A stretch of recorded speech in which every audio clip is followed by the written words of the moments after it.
This week we join Dr. Tom Sadler as he discusses the economics of climate change. This semester I've been teaching the economics of energy, which is our Econ 465 course.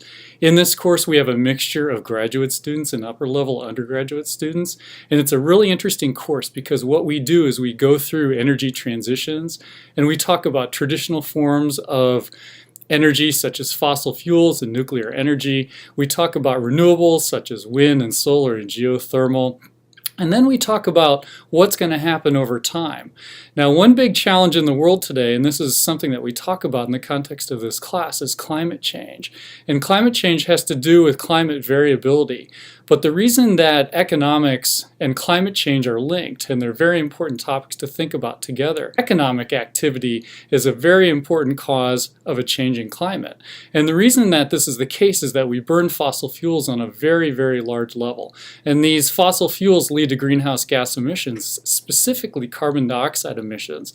And as these carbon dioxide emissions increase, what happens over time is the average global temperature rises. And the reason I think this is important to think about the economics of climate change this week is just recently a climate assessment report was released. This is from the U.S. Global Change Research Program, and I just want to read a little bit from this report. And here's what it says, and I quote, "In the absence of significant global mitigation action and regional adaptation efforts, rising temperatures, sea level rise, and changes in extreme events are expected to increasingly disrupt and damage critical infrastructure and property, labor productivity, and the vitality of our communities. Regional economies and industries that depend on natural resources and favorable climate conditions, such as agriculture, tourism, and fisheries, are vulnerable to the growing impacts of climate change. Rising temperatures are projected to reduce the efficiency of power generation while increasing energy demands, resulting in higher electricity costs. The impacts of climate change beyond our borders are expected to increasingly affect our trade and economy, including import and export prices and U.S. businesses with overseas operations and supply chains." The site goes on to say more.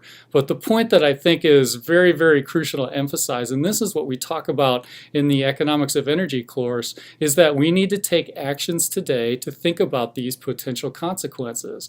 And the actions that we need to take today involve changes in our activity and changes in our behavior. We need to pollute the environment less. We need to drive more battery-powered vehicles. We need to use solar power, wind power, and make all the appropriate changes so we have a lower impact on the environment. That concludes this week's episode of Coffee with a Side of Economics. Be sure to join us next week with Dr. Babin as he discusses the economics of video games. Until then, have a great week.